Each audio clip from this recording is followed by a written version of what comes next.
और सभी को दिखाया कि ईश्वर का राज्य कैसा है। क्या तुम जानते हो कि उन्होंने यह कैसे किया? ओह, ये आसान है, उन्हें सिखाकर। खैर, हाँ, लेकिन चमत्कारों नामक अद्भुत, अविश्वसनीय, अपूर्व और अव्यक्त कार्य करके भी।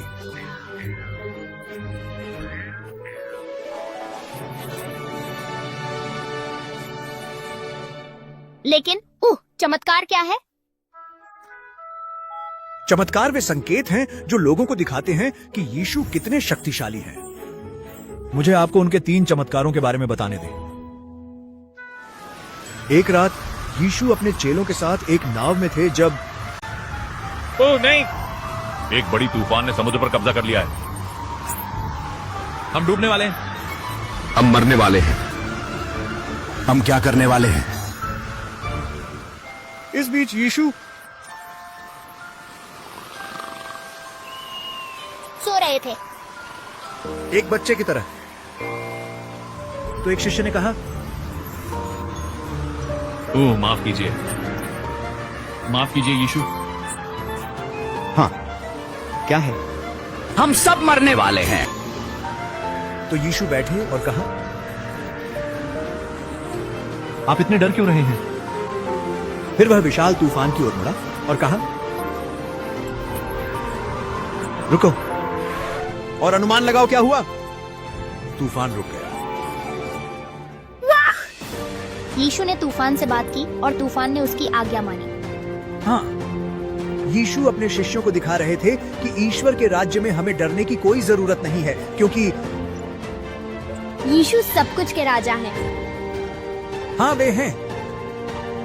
एक बार यीशु हजारों लोगों से घिरे हुए थे जो उन्हें बिना खाने के शहर से दूर फॉलो करके आए थे। यार, मुझे बहुत भूख लगी है। मुझे भी। काश मैंने कुछ नाश्ता लाया होता। काश मैंने 2 नाश्ते लाए होते। तो एक शिष्य ने यीशु से पूछा, माफ कीजिए यीशु, हम इन सभी लोगों को कैसे खिलाएंगे? क्या इससे मदद मिलेगी? 5 रोटियां और 2 छोटी मछलियां। 5 रोटियां 2। इससे तुम हजारों लोगों को नहीं खिला सकते। क्या आप पक्का हैं? लेकिन यीशु ने लड़के का उपहार लिया और उस पर प्रार्थना की। फिर उसने टुकड़े तोड़ना शुरू किया और लोगों को देने लगा। और फिर और टुकड़े हुए, और भी टुकड़े, और टुकड़े। इतने सारे टुकड़े कि देखो, हर व्यक्ति जितना चाहता था उतना खा सकता था। एक और चमत्कार। शिष्यों को बहुत आश्चर्य हुआ होगा। हाँ, वे थे। यीशु उन्हें एक और संकेत दे रहे थे। परमेश्वर के राज्य में हमेशा पर्याप्त होता है।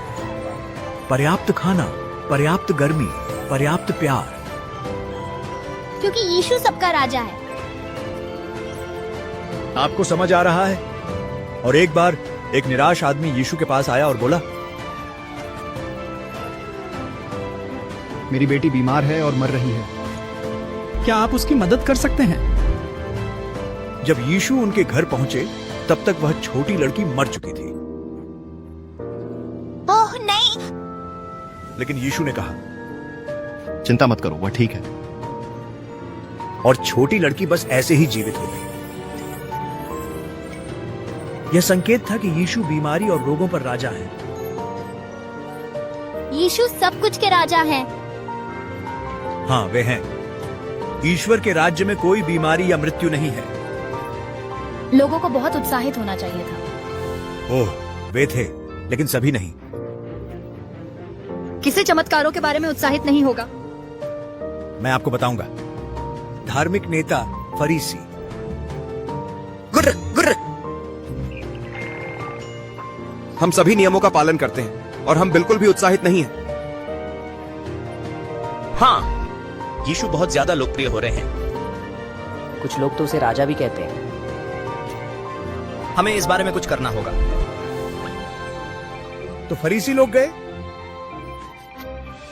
सदूके, हम ही वे लोग हैं जो नियम तोड़ने वालों को सजा देने के लिए जिम्मेदार हैं।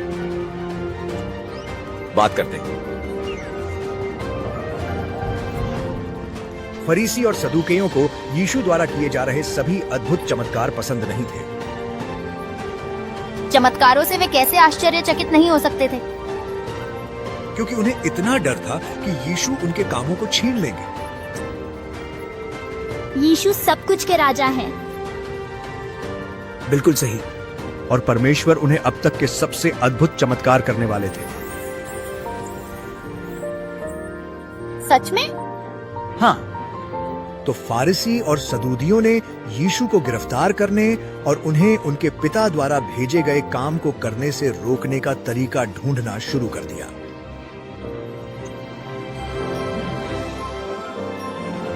वे परमेश्वर की इच्छा के अनुसार यीशु को करने से रोकने की कोशिश कर रहे थे। वे फारिसी और सदूदी बहुत ही चालाक थे। ओह, और वह अद्भुत चीज जो परमेश्वर करने वाले थे, तुम्हें क्या लगता है वह क्या हो सकती है? यह अंधे लोगों को देखने योग्य बनाना और तूफानों को शांत करने से भी अधिक अद्वितीय चमत्कार था। तुम्हें यह चमत्कार क्या था देखने के लिए इंतजार करना होगा, क्योंकि सबसे पहले यीशु और उनके शिष्यों ने एक समारोह के लिए यात्रा की। यीशु और उनके शिष्यों के लिए पासओवर मनाने का समय था। पासओवर? पासओवर क्या है? क्या आपको याद है जब भगवान ने मूसा को इजरायलियों को मिस्र से बचाने के लिए भेजा था? ओह हाँ, भगवान ने मेंढक, मक्खियां, अंधकार और अन्य चीजें भेजी थी। यह काफी पागलपन भरा था।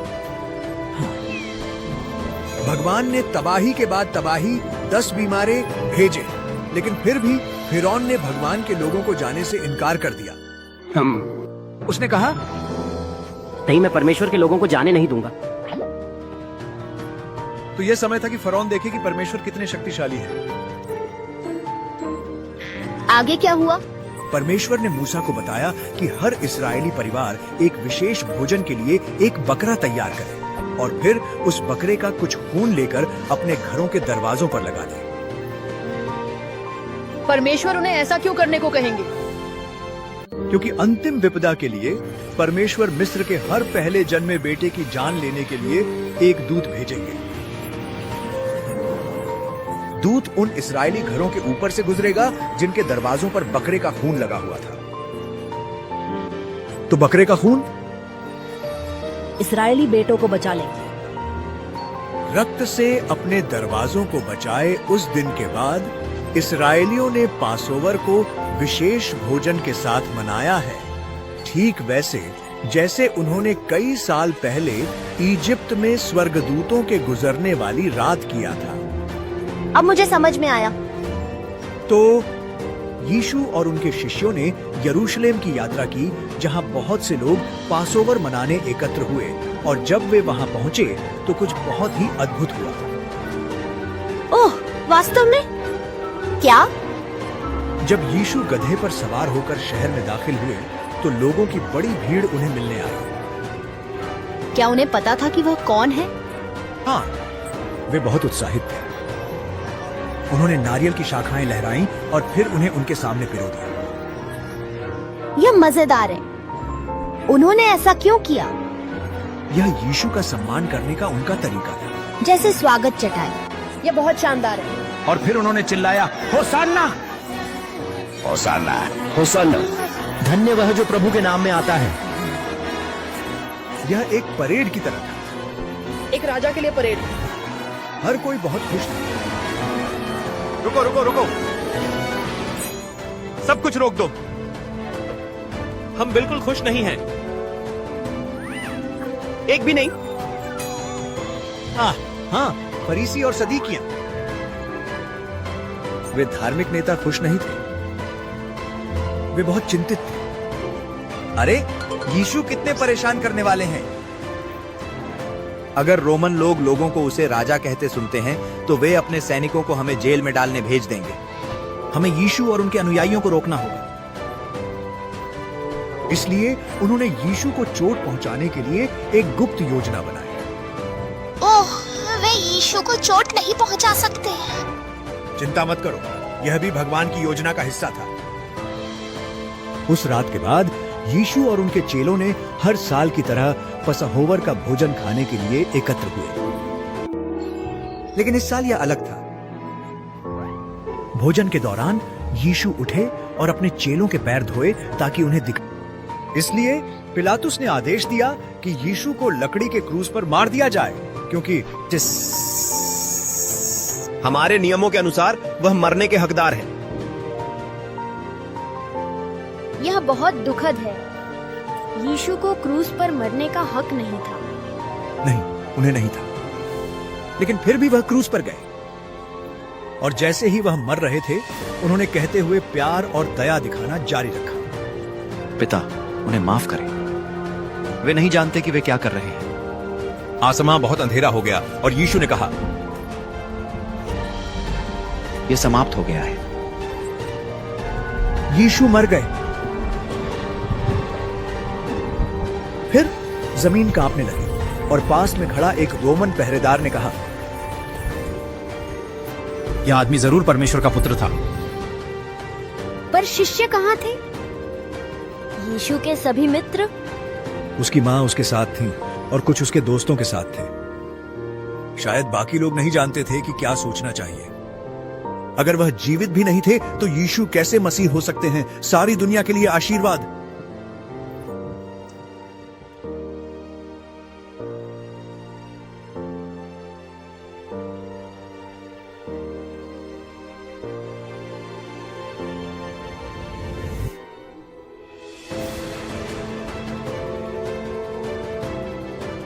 यह हिस्सा दुखद है। मुझे पता है कि यीशु को मरना पड़ा ताकि वह पूरी दुनिया को पाप से छुड़वा सके, लेकिन यह अभी भी बहुत बहुत दुखद है। यीशु ने हमारे लिए अपना जीवन दिया और यह सबसे अद्भुत चमत्कारों की शुरुआत मात्र थी।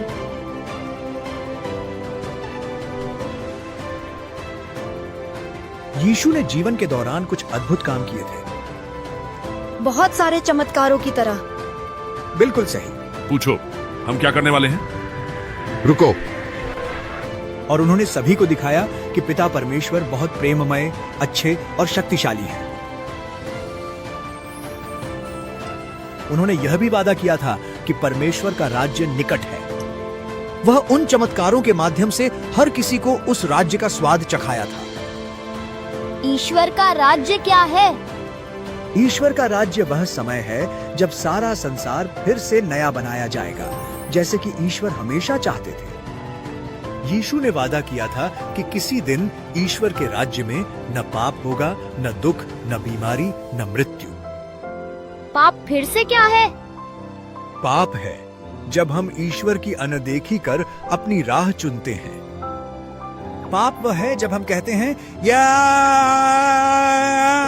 मुझे परवाह नहीं कि तुम क्या कहते हो, मैं इसे अपनी ही तरह करूंगा। और याद रखो, क्योंकि ईश्वर अच्छा है और पाप बुरा है, हमारे पापों का भुगतान ईश्वर से अलग रहना है। ओह, तो परमेश्वर के राज्य में न कोई पाप होगा, न दुख, न बीमारी। परमेश्वर के राज्य में डरने के लिए कुछ भी नहीं होगा, न ही मृत्यु। लेकिन यीशु अभी अभी मर चुके थे। अरे, तो ऐसा लगता था कि उन वादों में से किसी का भी पूरा नहीं हो रहा था, लेकिन ऐसा नहीं था। वास्तव में? तुम्हारा क्या मतलब है? देखो, कुछ और अधिक अद्भुत हो रहा था जिसे यीशु के दुश्मनों ने नहीं समझा। जब वह क्रूस पर मृत्यु दंजे गए, यीशु ने हमारे सारे पापों को अपने ऊपर लिया।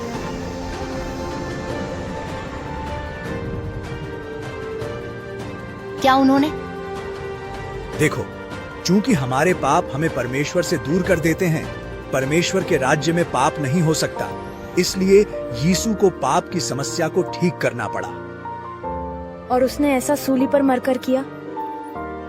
हाँ, सूली पर मरकर यीशु ने हमारे पापों का मूल्य चुकाया, तुम्हारा, मेरा, हर किसी का। वाह, यीशु हमसे प्यार करते हैं। बेशक करते हैं। लेकिन एक और सवाल, राज्य पर उसने जो कहा उसके बारे में क्या? मुझे अभी भी समझ नहीं आता। अगर यीशु मर चुके थे तो वाद कैसे पूरा हो सकता था? यह वास्तव में एक अच्छा सवाल है जिसका जवाब और भी बेहतर है, क्योंकि वह मरे नहीं रहे।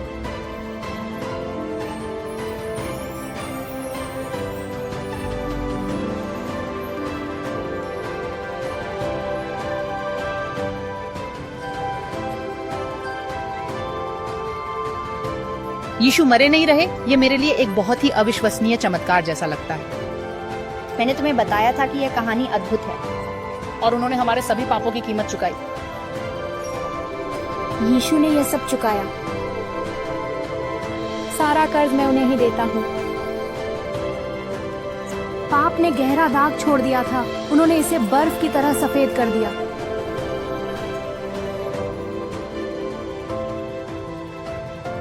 अब हम कहाँ थे?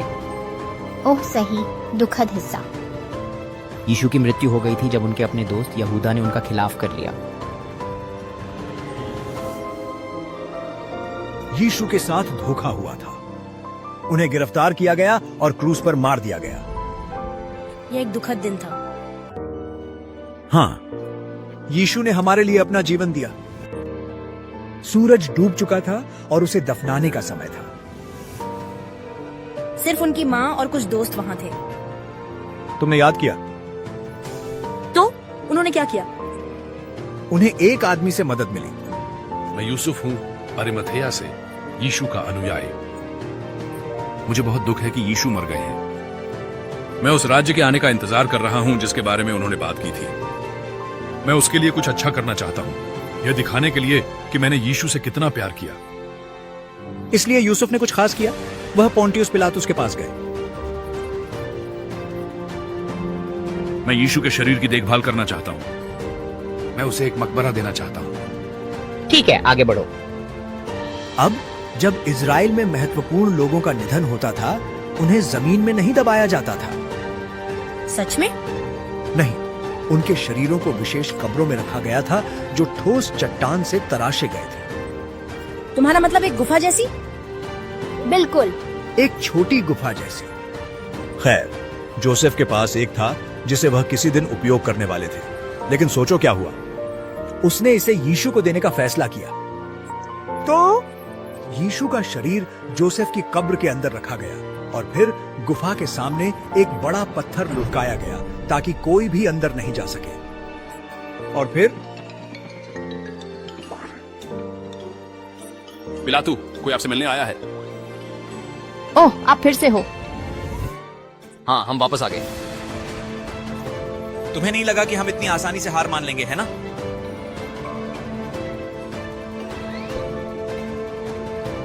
तुम्हें क्या चाहिए?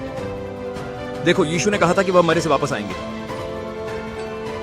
और खैर, अगर उनके दोस्त कब्र में जाकर पत्थर हिलाते और शरीर ले जाते हैं, यीशु जीवित हैं?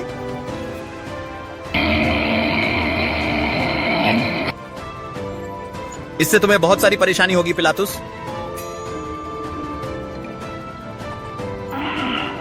मैंने इसके बारे